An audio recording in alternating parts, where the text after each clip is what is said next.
Welcome everyone who's joined. Thank you so much for connecting this morning or afternoon or evening, wherever you're joining us from.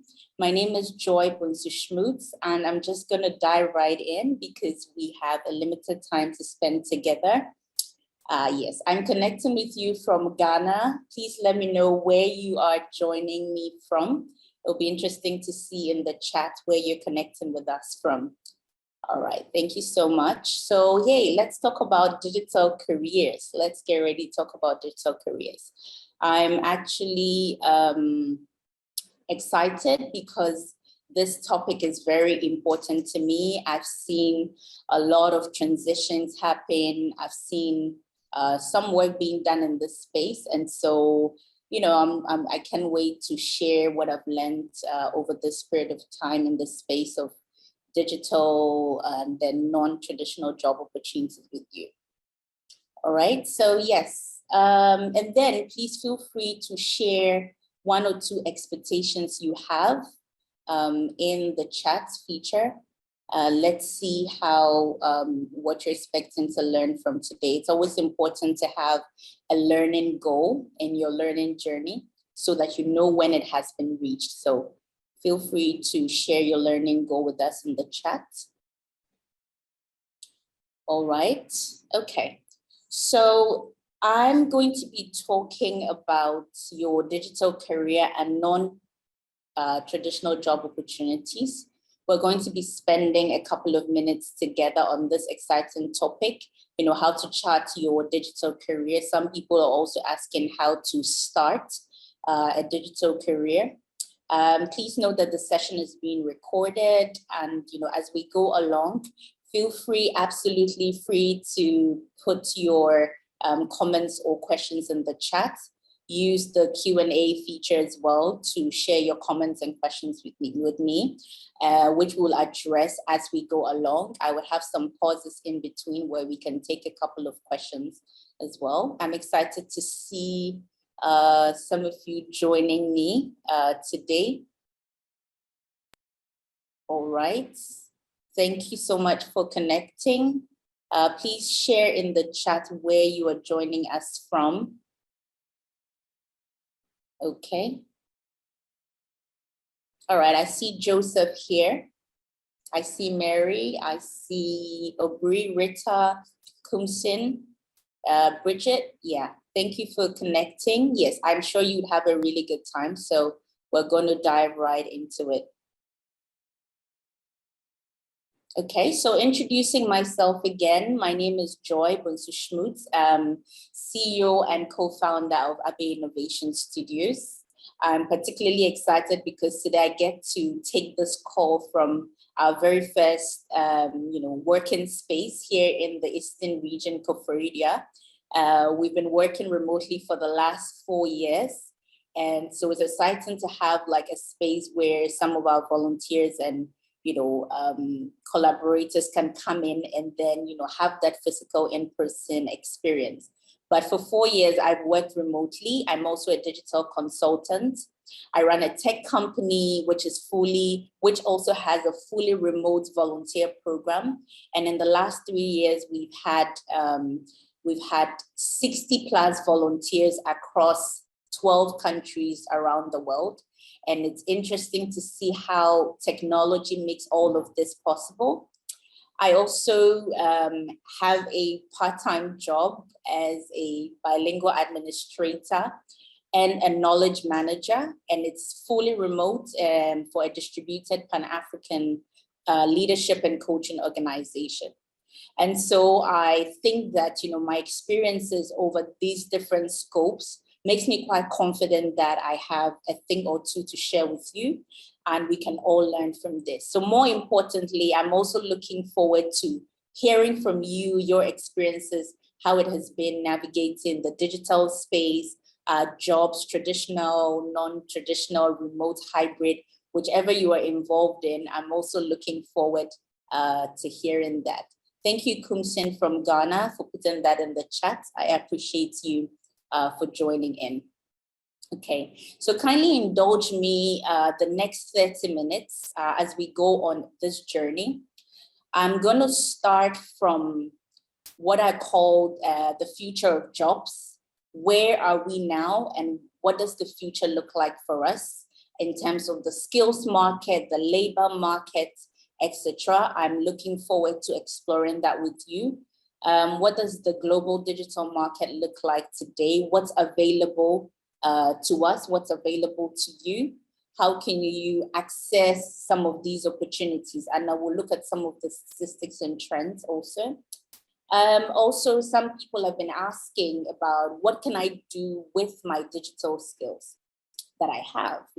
We're on this conference and people are running from different sessions to another, picking up a few things, how to create chatbots, how to visualize data. You may have picked up a thing or two in your graphic designing classes, and you're wondering what kind of career can I build with these skills that I have gathered over the years. So we'll be looking at that. And then we'll take a pit stop also to look at fully at non-traditional job opportunities. Where can you find what? What is actually available out there? Like I mentioned, I work fully remotely, running Abeyie Innovation Studios. Also, I've been remotely for 4 years, working with volunteers around the world. What exactly is possible? And that's what we're going to explore in the very final part of this presentation. And of course, we live in a very volatile world. Today, prices of goods that have changed overnight. There's a lot of uncertainty, complexity, and ambiguity. And so I think that it's time we put all these things on the table and explore what exactly is available to us, how we can access it, and be part of the global playing field, if I may say. All right, so as you keep coming in, I would really love for you to let me know where you are connecting with us from. What are your expectations? I'm sure you didn't just stumble into this session, but when you saw the topic, I think you thought about, okay, what could I actually possibly learn for this session? So once you set a learning goal, we'll be able to tell whether we've met our goal or objectives at the end of the session. All right, so I want to start with my journey. I would like to start from when I was asked somewhere in grade 3 what I wanted to be. And can anybody guess what I said when I was asked, Joy, what do you want to be in the future? Anybody in the chat who can guess, looking at my face right now, what career do you think I may have thought of, when I was in grade 3? Let's see who can guess the wildest. A typical Ghanaian girl child. What do you think I will be thinking of in primary 3 as what I want to do in for my career? Welcome again, Tahiru, Sebastian. I see you all. Thank you. Oh, okay. So Sebastian says doctor, journalist. Okay, all right, Emanuela, you're welcome. But okay, you're close. But guess what? I said I wanted to be a lawyer. Because I love reading books. I was the talkative of the family. I was the talkative of the class. And so, it was just like natural. Then, I had some comments coming in saying that, oh, lawyers have too many enemies, bursting my bubble. Oops, do I really want to be a lawyer? Do I want to wear black and white all my life? These are some of the things and comments I had growing up. And I was like, you know what? Let me take a detour. These are some interesting things that we face in our childhood. Growing up to be a teen, I was very inquisitive. I would open up any device to check why the thing is faulty. So I said, okay, I want to be an engineer. I loved science. But I didn't want to be a doctor. So really the choice of being an engineer was like, what else is there? If you're not going to be a doctor, like I see some of you put in the chat, doctor was like the obvious thing. What else is there to do? If you study science in high school, what else is there to be? And I was like, okay, I'll be an engineer. I became an engineer. I studied telecoms engineering in the university. But technically, I was an engineer for only 2 years. And, all my dreams of becoming an engineer, I didn't even know what it even meant to be an engineer, So for 2 years, I worked in the telecom space. And then, fresh graduates, you're done with national service. Do you really have a choice? Do you really have a choice on what work you want to do? Honestly, today, some people do have the choice to, choose. But then I had to weigh the opportunities I got versus what I'm going to earn. Am I going to stay at home? So some way, somehow, I bumped into the HR space in a corporate setting where I worked 8 to 5. Working in an HR department for a multinational. And I just thought, actually, I like this. I like engaging with the people rather than climbing the poles, I like developing strategy about people development. I like training people. So I was like, okay, how come nobody ever told me that this experience existed, So fast forward, I'm trying to be an expert in, my field. So an online course here, a master's program there. And, as I was doing my master's in international human resources in a digital age, there was a lot of digitization programs that I chanced on. So, gamification, people analytics, knowledge management. And I was like, wow, this digital stuff, like I actually love to do it. I actually like the flexibility, the creativity that I can bring on.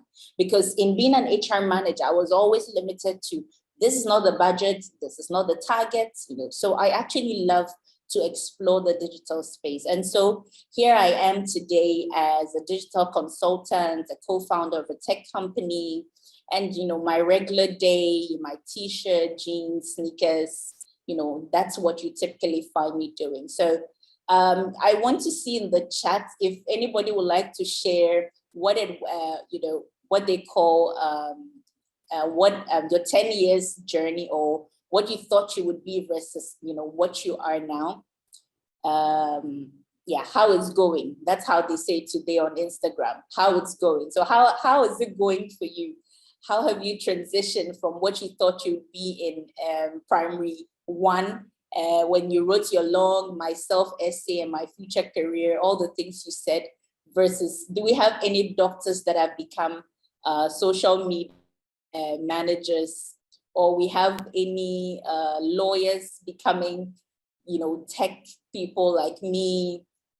And so let me know in the chat as we go along. All right, so I'm going to share with you a particular research report that I love, and I always, refer to it as the time goes, about how exactly the trends are showing in the digital world. So the World Economic Forum has an interesting research from the Future of Jobs report. This was published in 2020, and you have things like analytical thinking topping the charts for your top 10 skills for 2025, active learning strategies. How those days when you could learn, like you're in the university and then you are always in the library, people would just say, you are just a shack or whatever it is. But now being able to learn is actually a critical skill for the future. So it's very important that, as young adults, as, youth, adults, we keep up with the trends. We understand what the needs are and what is being expected of us, okay? So how did I transition from an engineer to HR? I had to learn. If I wasn't ready to learn, unlearn, and relearn, I wouldn't be able to transition as the opportunity presents itself, right? Okay. So these are the top skills. You have leadership and social influence, technology use, monitoring control, technology design and programming, resilience, stress tolerance, flexibility, reasoning and problem solving. We see very little of even the tech here, but in a minute, I'll show you something. But I wanted to also share this next slide with you, just so that you could look at the transition, where we've come from 2015, when they published this in 2010, the top 10 skills. You see problem solving on the top of the charts. You see creativity, you see people management. So I wasn't wrong when I actually said, like, I love to be in the people management space. You're talking about negotiation being a critical skill for the future. Creativity. Then you track back to look at what it's looking like for 2025. Okay, so is the future of jobs, is it digital? Like, is it digital? What do you think? I've had a couple of people share some questions. And for example, I hear things like, are robots taking over our jobs, the jobs of humans? And yeah, the answer is yes. It's taking over some jobs. I mean, the sweeping, depending on which part of the world you are in, you would see different advances of this. It's taking away certain jobs, but regardless, this is where most of us don't even look at. That technology is creating at least 12 million more jobs than it destroys. So there's so much more opportunity than we think, oh, we're losing our jobs, hands up and all of that. People also asking that, are soft skills in decline? Like, we're talking digital today, digital here, digital that, innovation here, technology there. So where is soft skills these days? Where is human skills? But if you look at the reports I just shared, you would see that 7 out of 10 skills of the future of job skills have little to do with technology specifically. I mean, you saw tech design, tech programming, tech monitoring, but it has more to do with cognitive ability, your critical thinking, your creativity, the power to negotiate, analyze information. Okay, so there is still that opportunity, and you have to be balanced. You can't be one-sided. All digital, you pick your camera and you are just on your way and nothing else matters. But you get to a point where if you're not able to negotiate, you wouldn't have a chance. So soft skills, human skills are still very critical today. Someone also would be asking, like, do I still need like a degree really? If I can just code the website and then just, share on there, do I really need a degree? Please let me know if you can still hear me in the chat. You can see me, you can see my slides. Everything is okay with you. Just let me know in the chat as we carry on. I see Kwesi has joined us from Ghana. Kwesi, nice to meet you again. Sebastian, thank you all for joining. Ella, please feel free to put your comments as we go along. Use your emojis to share how you're feeling about all this. Okay, so yeah, do I still need a degree? Well, I would say yes and no. So one, yes, if you are your own employer and you can deliver, yes, you can decide to either have a degree or not. And no, because you work in a labor market, whether you are in Kenya, South Africa, Ghana, wherever you are based, there is some minimum requirements. So that's why you go to LinkedIn and you see a whole bunch of requirements. When someone needs a website designer, they ask for a minimum, sometimes master's degree. I'm like, okay. But somebody's asking, yes, you have that. But that's why I say that it's a yes or a no. And then someone is also thinking like, okay, so I studied HR in my bachelor's, I'm an HR, analyst or associate or whatever role that you call yourself in the next 5 years, or am I going to be an HR person for the rest of my life? So once an HR manager, always an HR manager. Well, some interesting things that I also read from that particular report was that in 5 years, 50% or employees would have to be reskilling 50% of their employees. So if you studied HR, for example, your focus was on payroll, compensation, learning and development, and now we're talking gamification, we're talking people analytics. You have to reskill. So you may have the HR certificate from whichever university or technical university you were from, but you always have to remember that you have to evolve. You have to evolve with the time. You have to evolve with the needs. And so if you're an employer on this call, you're a startup organization, you have to be thinking about, okay, people finish university. I need to quickly start to think of how they are growing. So you don't have a degree in business management and all you're working with throughout your life is that I'm a business administrative person. you can evolve. Very importantly, I wanted to share these statistics with you to also show you some of the gaps and the opportunities that the youth of the, globally have. So I'm looking on a global scale, because what digital and technology has done for us is to kind of, level the playing ground, so you'll be able to, still serve your clients, be a virtual assistant wherever you are in the world, and engage other people in different parts of the world. So this information is from the International Labour Organization, published in 2019, 1.3 billion young people worldwide, and they're using from 15 to 25. Some of us may be over, but 3 years ago, we probably fell into this bracket. And you would see on this chart that I'm sharing now, the percentage of young people that are employed, or the young working population, versus those in the NEET, which is called not in employment, education, or in training, which is about 22% of this 1.3 billion. You have your 41 million young people who are not employed, but are actively in education. So, that's fine. But there's that big space, or that big margin, 22% global of young people are not in education, they're not in employment, they are not in training. And it's very interesting to see that this is a very staggering figure, because this is a whopping number of young people across the globe, which are currently not contributing to self-development, and they are also not contributing to national development by acquiring skills or engaging in work.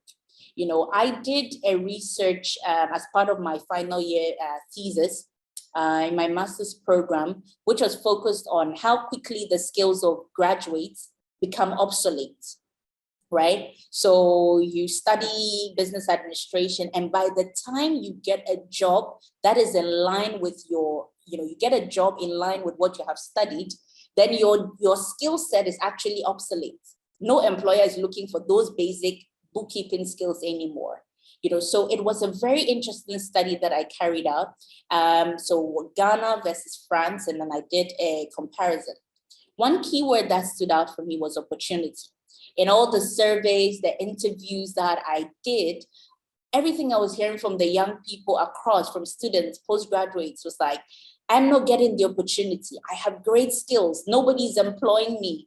You look at multinationals in Ghana, for example, the maximum for their graduate programs, you have 10, 15, So where are all these masses of people actually going to after they graduate? 41 million in education today. When they all graduate, what jobs are available for them? And that's why, for me, the second part of this presentation is important, looking at non-traditional job opportunities and how, young people can take advantage of this and not just be waiting for some opportunity in a bank, Absa Bank, or Ghana Commercial Bank, or whichever organization you are aiming to work at. And so it's important that we look at this statistic clearly. So in today's labor market, I'm sure some of you may have seen some of these terms I'm gonna show. I use the word traditional work, and I think globally they use the word traditional working for a job that is, you start at 8 o'clock, you close at 5, you clock in, you clock out. But there's an evolution in this kind of work, because now the focus is shifting from, I have to work in a space, to what is being delivered. Now, your CEO has sales targets, and all he needs to know is whether you sit in your kitchen for 2 hours and deliver the $1.5 million, or you're in your bed and then you're able to deliver the same amount, or you come and sit in a physical workspace and deliver the same amount. So now the needs, the complexities around our world are also changing. People need to take care of families. Some people are doing care work. How do we balance it all together? So the needs are, drastically changing. And so, as I mentioned, I engaged in traditional work for the first part of my career, working 8 to 5, you're in the office, all of that stuff. And then later on, the company transitioned to even include flexible working. So varied start time. So it's 8 or it's 9 and you close at 5 or 6, just to accommodate the traffic situation in the country. But we all know that when COVID hit hard, it created an opportunity. Companies who were reluctant to try remote working, explore remote working, and they saw how useful remote working was, right? And it proliferated so much that organizations at the end of the day said, you know what, let's close down our physical office space. Let's have people work from home for the rest of their lives, actually. And one example like Spotify, and I solely appreciate some of the statistics that I saw. And for me, what stood out for me was the fact that women leadership or women in leadership actually rose over 20% when they shifted from purely in office to, remote work.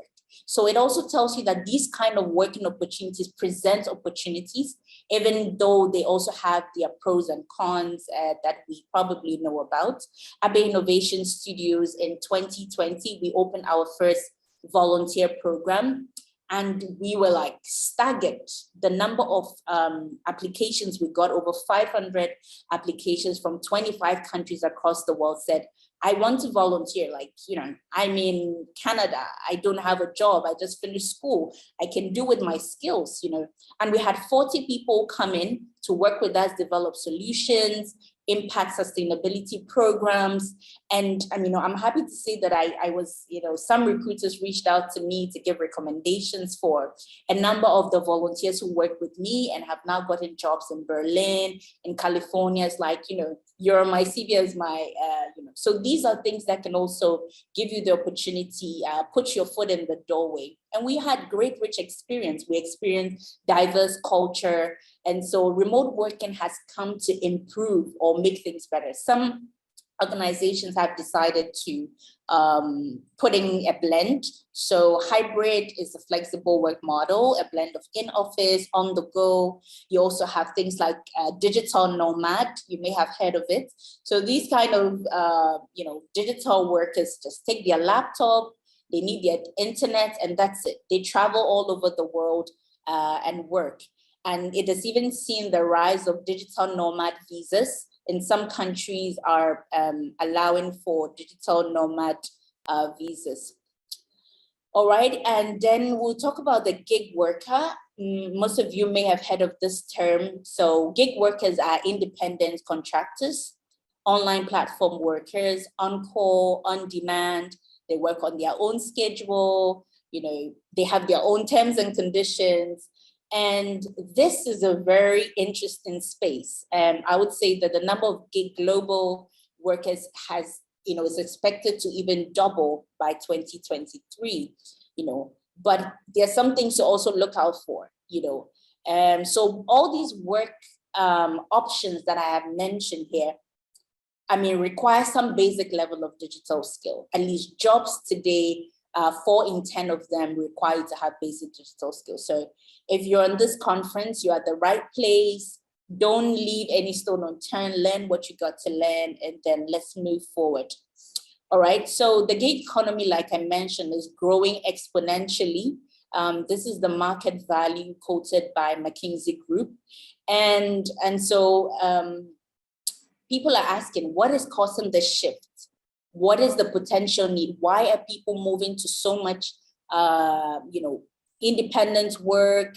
I'm an independent consultant. As the gigs come, I take my camera, I shoot a program, I get my money, and that's it. This is a need that is growing because effectiveness, flexibility, there's changes every single day. Today you open your news apps and then you're seeing a lot of things have changed. And so if you're not on the go and you're fixed, that also presents some challenges for you. So it's great. We also saw the rise of Uber when Uber came, Airbnb, fantastic products, fantastic business models, being one of the largest carpooling services, but they do not even own one car because, we're thinking, we're strategizing. How is it that people can make money by just, renting out a bedroom? So these are things and opportunities that we should continuously be thinking, innovating around. But, I just want to let you know that there are some blind spots that you should look out for. So you may be in the gig space, and let me know in the chat if you have engaged in any gig work. You're graphic designer, you design for your church, or you design for a party, just let me know in the chat. Let me see how many people have engaged in any of these forms of work. If you've done anything like digital nomad, please let me know in the chat. And so here are some blind spots you should look out for.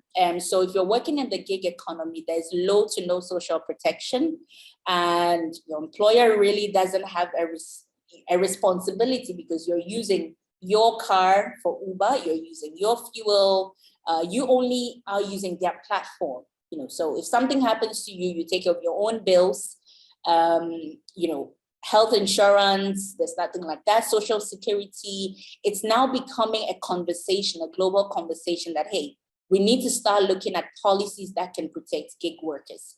You have these people that do ad approvals for Facebook and Instagram, and these people they are approving posts. Let's say if it's hate speech or it's a racist statement, these people have to endure it. Their mental and emotional well-being is at stake, but nothing is covering their, mental well-being. You are paid by approving. So 10 approvals, you get your money, and that's it. So that means that when you cannot work, you cannot earn. If your camera breaks down, you cannot go for a gig, and that's it.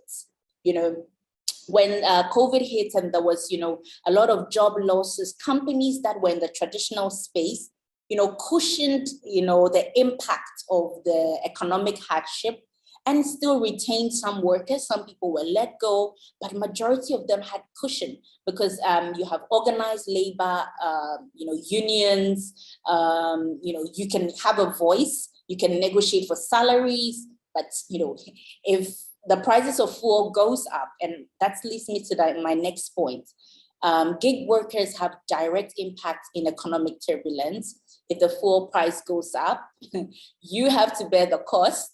In a traditional setting, usually they would either give you an allowance, a bonus, or just a salary, but for a gig worker, you have to deal with this, right? And there's also steep competition when it comes to the gig economy. Uber came, everybody was excited, and now we saw Lyft, we saw Yango, we saw Bolt. I'm like, okay. So all people need to do is just replicate the platform. And they have probably their individual value propositions, but there's a market for everyone. But you would see a steep rising competition. Now you need a photographer, you go on Instagram, you meet 100, 1,000 of them, you just have to pick what you're going for.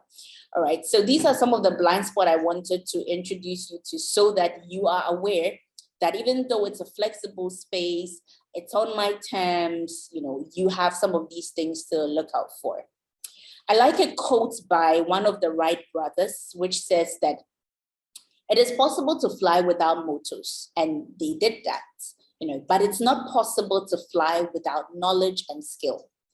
So it's important that every single day we're looking at what is my skill set now, and we're going to be talking about career progression, how to actually carve out a path, so you can have a skill set today, and the next moment is a whole total new set of skill sets. So what can you do with your digital skills? I'm sure some of you have been to other sessions on different things. So what are you actually going to do with those skills? But I'm not going to assume that everyone here maybe understands what a job is, what a gig is, what a career is. So really quickly, here are some quick definitions for you. A gig, simply, it's a slang, you get a job, specific period of time, you're done, and we're moving on. But for a job, there's sort of like a contractual agreement with an employer. So you're earning some money to, for your basic upkeep, whatever it is, but it's short term or it could be long term. Then a career would be a series of jobs. So I started as an HR PA, I started as this, I did employee engagement, moving on and on, you are building a career. But the keywords that I wanted you to note is that for a career, you are building and making good use of skills, knowledge, and experience. So one set of skills you develop, let's say working as a PA or an assistant, is a building block for you to say, okay, now I'm going to add like these digital softwares to it. Now I can manage 5 directors across the globe, and you've increased your scope. So how do you leverage on one skill set to build a career? And that's what we'll be talking about in the next slide. But I also want you to know that for a career, it has to be planned. You have to plan your career. It has to be a journey that you're going on. Someone will say, okay, but Joy, you just mentioned it's a volatile world. How do I plan a career for 10 years? So it's about purpose. It's about the vision you have for your life. So whether today, World Economic Forum says that robotics is the top skill you need, it doesn't change what your purpose is. It doesn't change what your vision is. You just reskill, retool, but you're still on the path to fulfilling your purpose. Okay, so building a career gives you credibility. If tomorrow everybody knows me as this HR manager, and then tomorrow I'm a digital marketer, like, where did she come from? And for 5-6 years, nobody knows you in a space as an expert. I mean, experts have gone too far, but nobody knows you as in control or in command of anything. They cannot recommend you. People cannot recommend you for a job. People cannot recommend you for a project or as a consultant because you are not known for anything. Today, last they realized you were teaching science. The next they realized you had you were running a pizza company, and you are not known for anything. So what a career plan does for you is to build on it. So whether you're starting from a science teacher, you know how to build on that to become, as adding on your digital skills and becoming what you want to be. All right. So 3 things that you can note in turning a job into a career. Obviously, the first point is continuous development. You cannot start as an office manager, filing, posting letters, and not develop yourself and not learn a few softwares on how to manage an office, maybe even the property, manage some data, do reporting online. You have to grow in that sense. Mentorship can help you grow. So let's say you are Scrum, you are an Agile program manager today. What is my next step? You can use mentorship to find people who have been in that space to figure out what are some of the jobs that these people have done. And that could potentially lead me to my next, phase of life. And then expanding your network. For me, I can talk hours on end about networking. It's been a key driver for my career. At some point, you need to decide that you need to change your network. At some point, you need to say, I need a network of people that are thinking in this direction. If not, you're just going to be moving on a certain trajectory and wondering, why am I not getting some opportunities? But some of the opportunities are sitting in people's pockets. They're sitting in people's homes. Until you engage them, until you ask, until you network, you will never find them. So I'm very big on network, just so you know. So these are 3 things that can help you move on from a job to a career. I think what I will let us do maybe quickly in the chat is, what industry are you in currently? And then if you can share with us one digital skill that you know in that space. So if you're working in banking, what digital skill is there today? If you're working in manufacturing, if you're working in education, what digital skill do you know? So please, let's do that in about 30 seconds. If you're working in sales, you usually would go around, get people to sign up for something. What are the digital skills that you are observing coming up in this space that you're just wondering, okay, I think that I need to either beef up some skills in this space because it's catching on. People are getting better at using their phones, let's say WhatsApp groups, to market stuff. So I don't need to be walking under the sun to try to reach 1,000 people. I could easily put these people in a broadcast list and then share flyers and share digital artifacts with them. So share with me in the chat what industry you are working in, and then maybe any digital skill that you are observing. It'll be good to hear from you really quickly so that we can quickly move into the next part of this session, which is the non-traditional job opportunities and some resources, some exciting places that I'm going to show you that you can figure out whether as a freelancer, as a gig worker, full-time employee, you can find some of these remote working opportunities there. Okay, all right, so while you put that together, I also want to just switch quickly. So here's a tall list of jobs that, digital jobs, as you would be able to see. But I'm going to switch quickly to a platform called the Vodafone Future Job Finder. So this is a platform that Vodafone Global has built to test future skills. Well, I work with them, so I'm quite biased on that. I think it was a fantastic platform. You take an 8 minutes test and you can test your skills and know what future jobs fit your profile. I noticed that the test feature wasn't working in a short while, so you could test it from your end to see whether it works.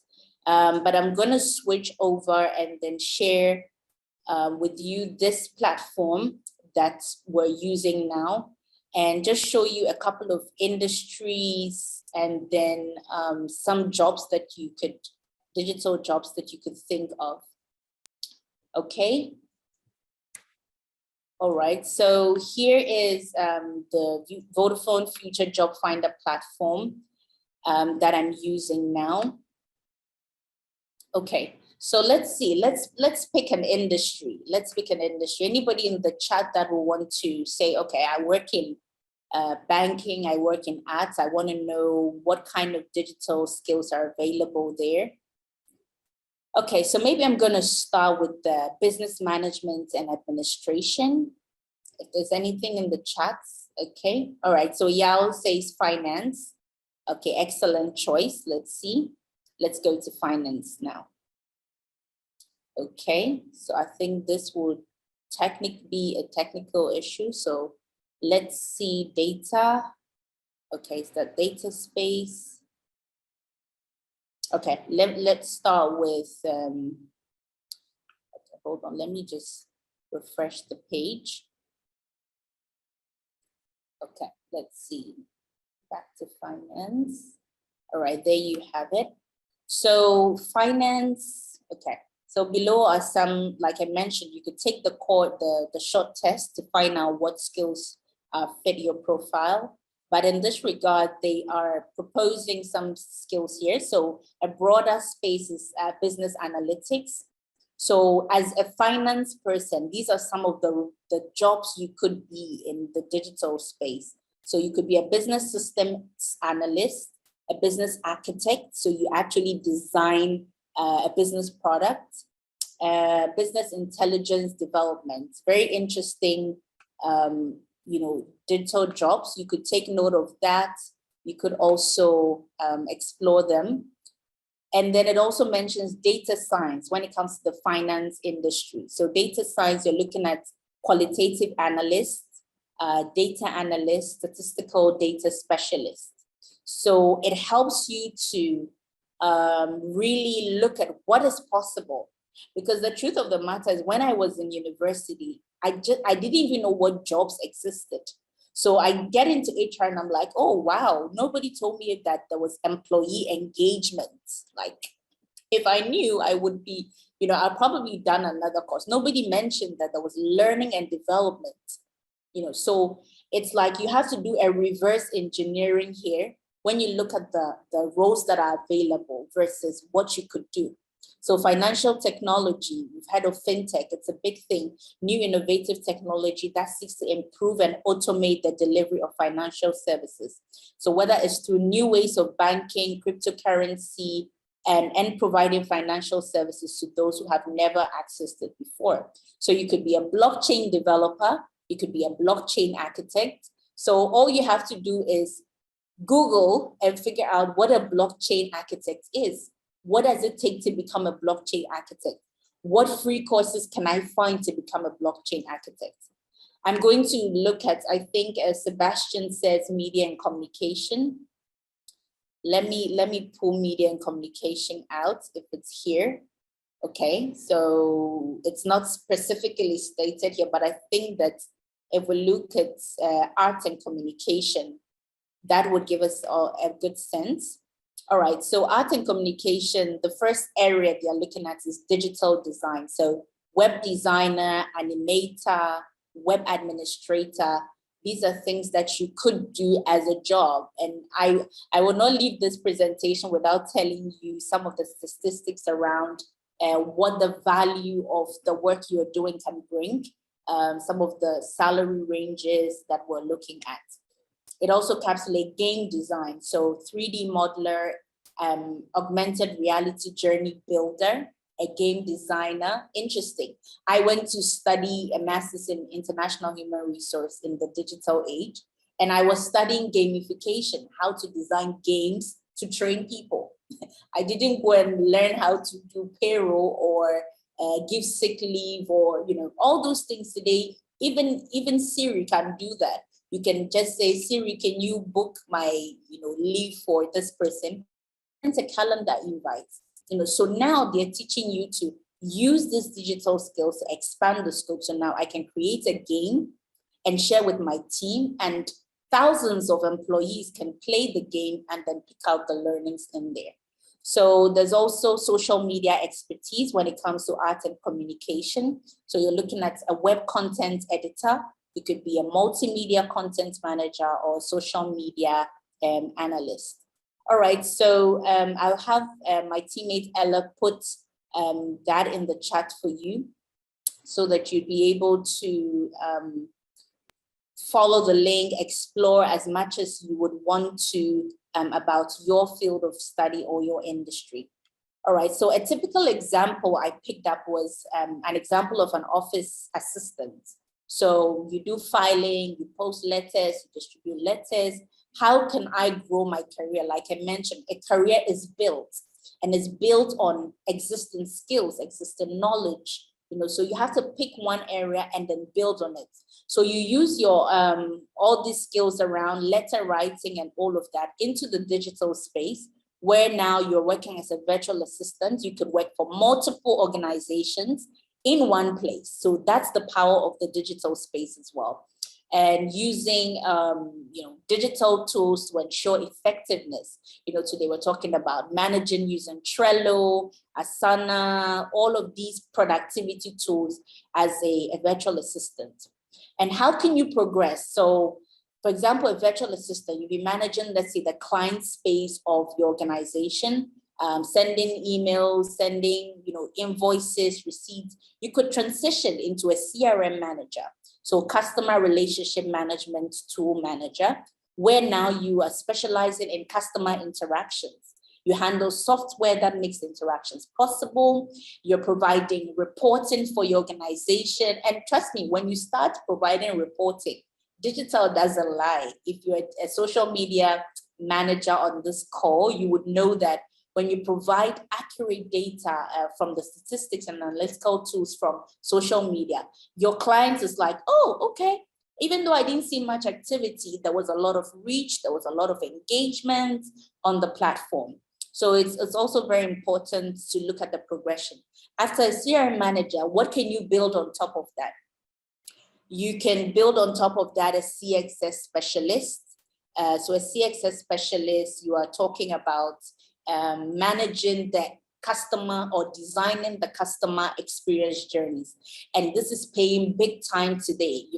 Banks are employing customer experience managers to ensure that the whole experience of their customers has been thought through over and over again, and providing the value that they want. Measuring customer feedback with tools like Medallia and then all those different platforms. So secondly, and the second example would be, let's say, a business analyst. You are involved in doing documentations for your team, interpreting processes for business processes. You could move on to, build upon that into a product owner, where you are using all those documentation and all of that to maximize the value that is being developed for a team. For example, if the team is using an agile framework, you as the product owner are ensuring that they're getting value for the stakeholder. I mean, you could move on there, it's a couple of years of experience, build on that to become an agile program manager, where you're using the agile methodology to develop, software for your clients, for your customers. And then you could transition into being a Scrum Master. So a Scrum Master would now be like a project manager, managing different agile squads or agile teams to deliver value for their clientele or their customers. And so this is like a typical example on building a career path.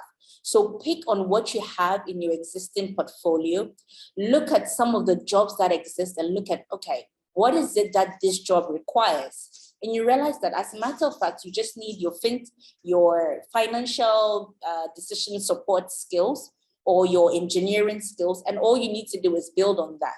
Okay, so that's what I wanted to share. And very briefly, before our time runs out, what you could possibly be earning. These are figures that I picked from Glassdoor. And like I mentioned, we're looking at a global scale because when you start to engage digital, I've worked in the last few years working as a digital consultant with clients in different countries, and you are benchmarking by the global standard. So you're in Ghana, but because you're playing on a global playing field, you don't benchmark necessarily with your Ghanaian standard or in Kenya or whichever part of the world that you're in. So it's important that you know what you are worth as a professional. So if you're a web designer, you know what you're worth. 40 and $84,000. This is pulled from Glassdoor. So if you're designing websites, you should know what you're actually worth. A cybersecurity specialist, and there's a range. This is an average. So you can literally be looking across the table to look at different jobs, the spectrum, and all of that. Okay, then robotics engineer for us, the engineers. For me, I probably will go back to my engineering soon because as you can see, it's paying off. So those are the things that you learn in school, the qualifications that you gain, they never go away. At least I still understand how my telecom systems work. And so if there's the need to work in an engineering space as, let's say, phone technology, I can bring those skills to bear.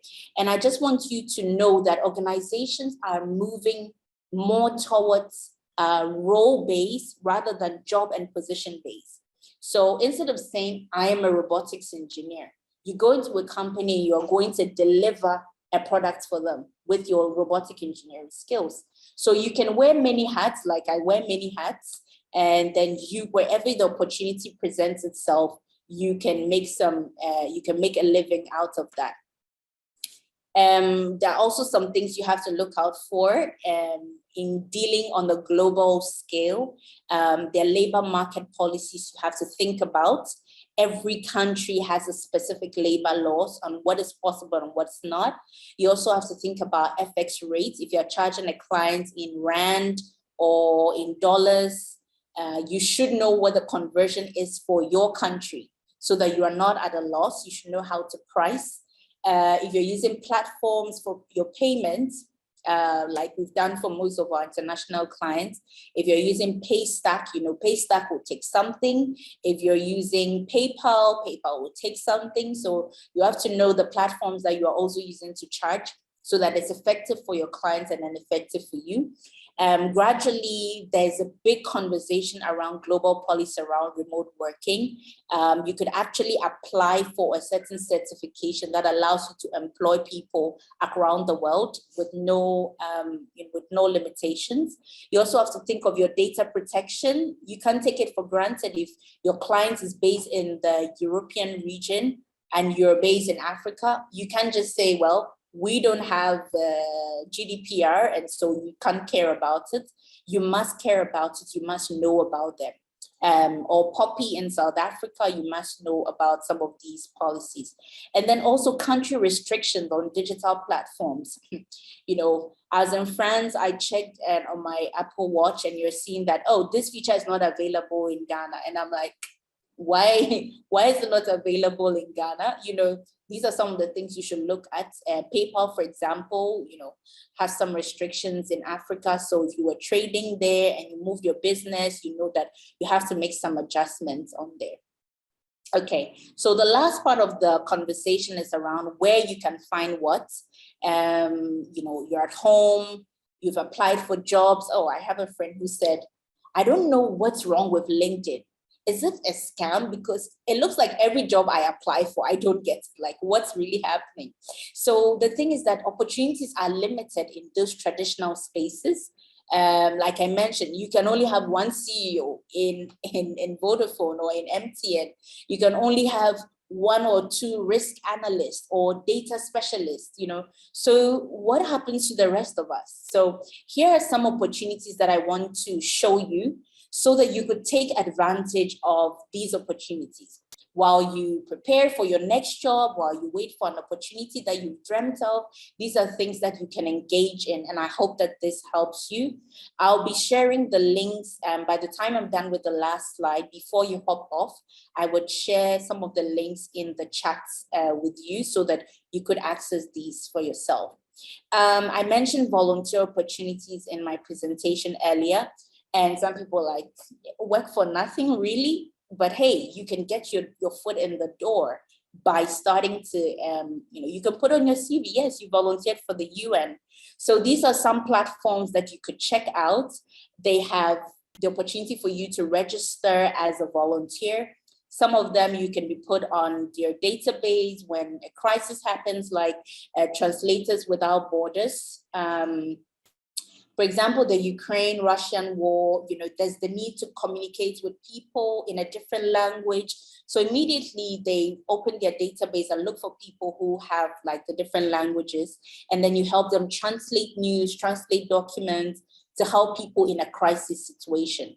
Amnesty International, they have something called Decoders Amnesty, and that allows you to, you know, scan websites for scams and, you know, different things. They've done some brilliant work with them, and you can apply from anywhere in the world. You can volunteer for Amnesty sitting wherever you are. Now, I mentioned Abeyie Innovation Studio also has a volunteer program that we open in the course of the year. We're actually ending the cohorts for the year in a couple of weeks. And these people are working, we have people working in Senegal, like people working in Nigeria.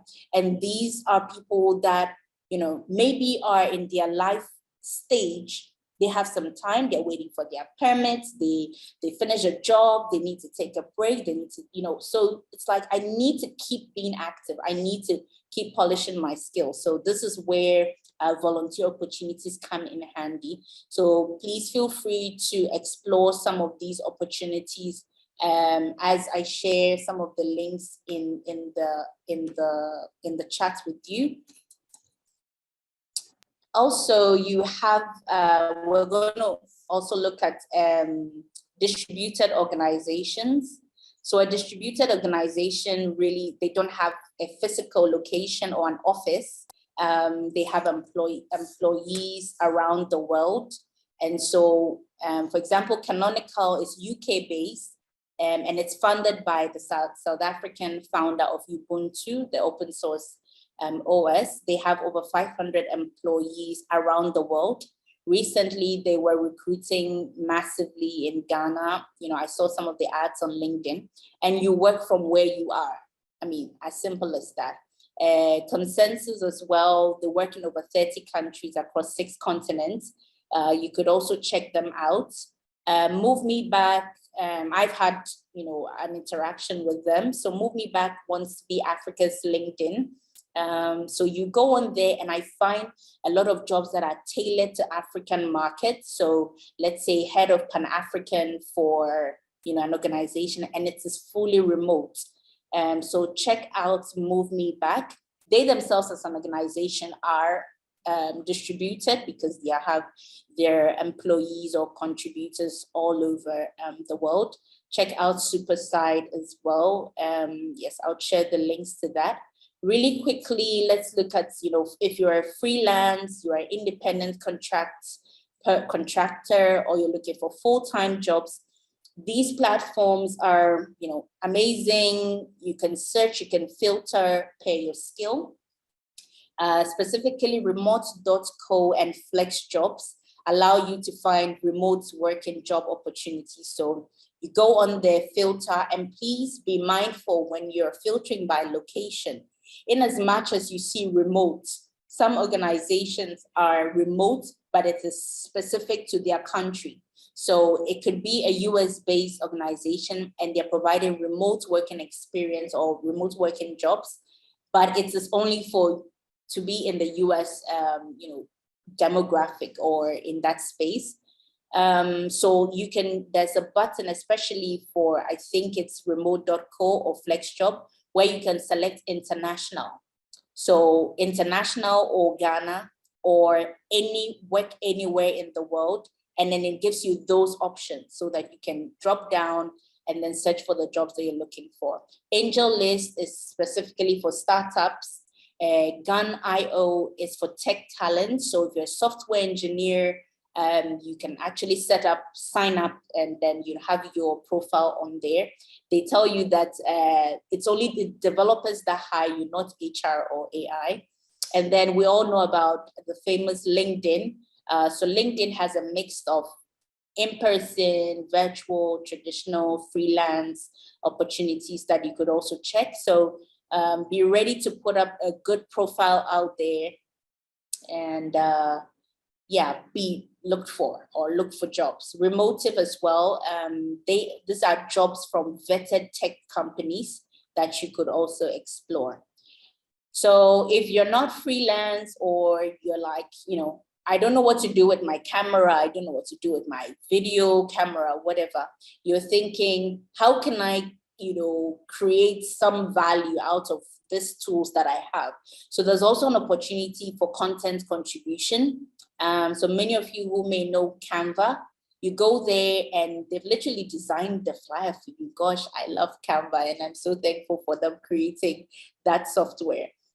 I go there and in 5 minutes, I'm done creating my flyer, my brochure, whatever it is that I need, because some content developers or digital designers have gone ahead of you to create those images, elements, so you can put it together the way you want it, okay? So Canva contributors earn about 50% on a basic license.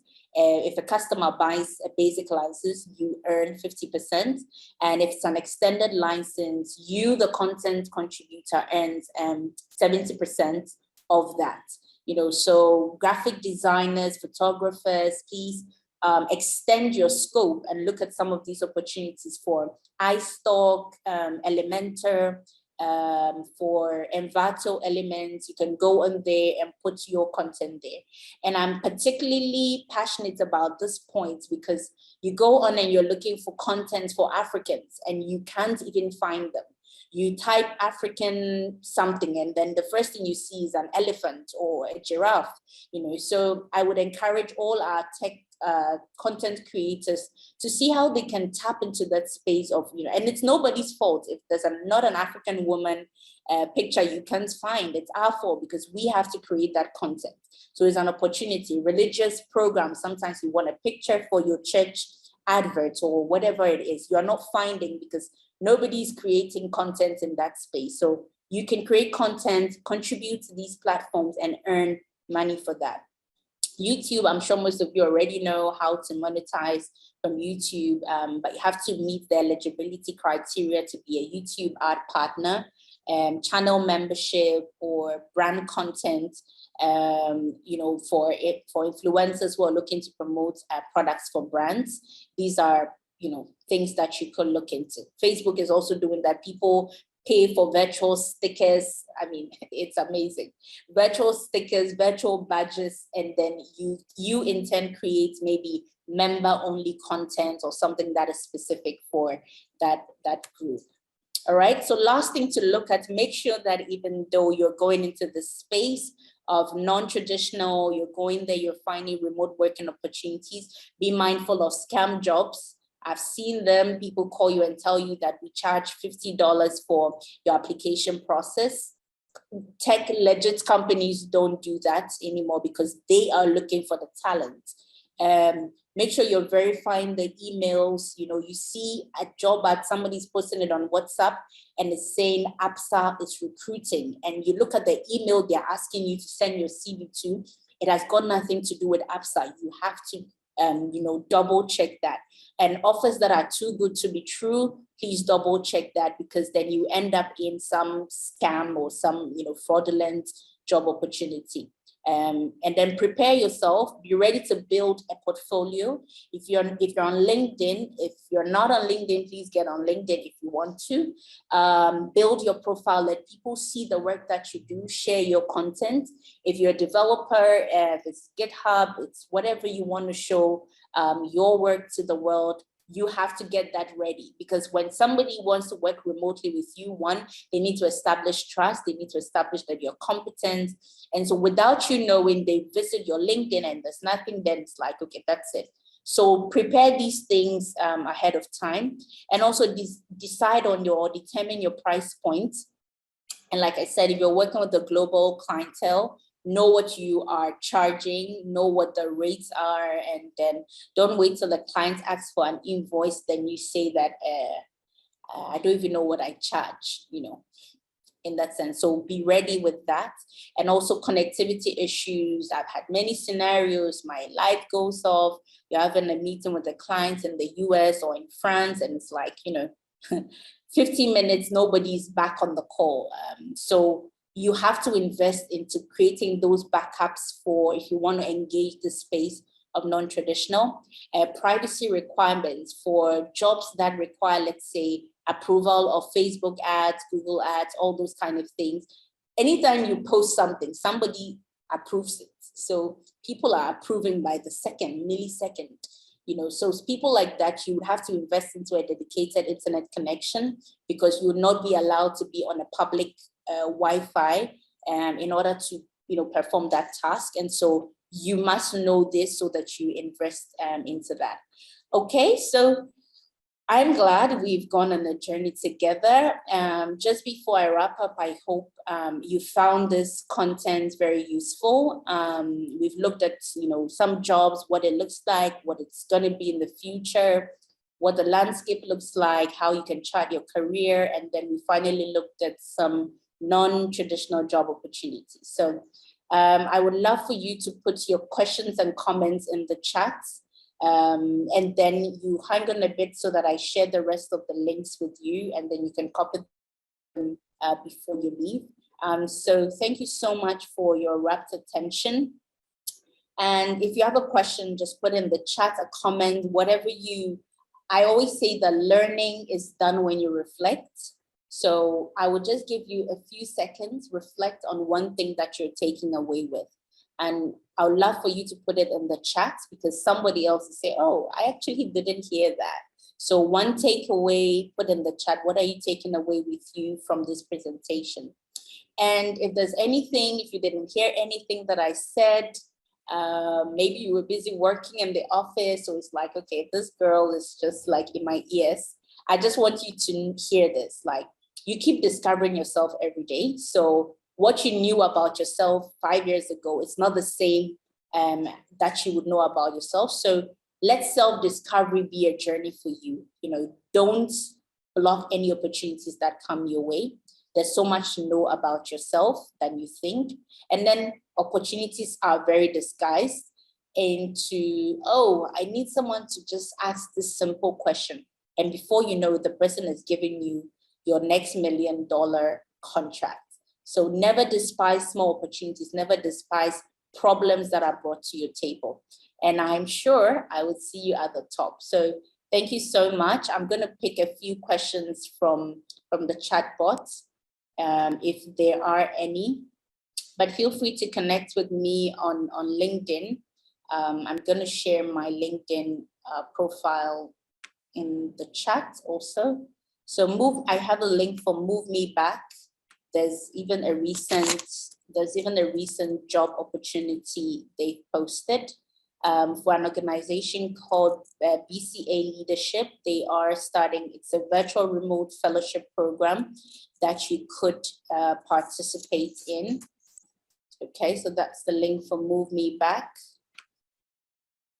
And then here is my LinkedIn profile. You could connect with me after the session.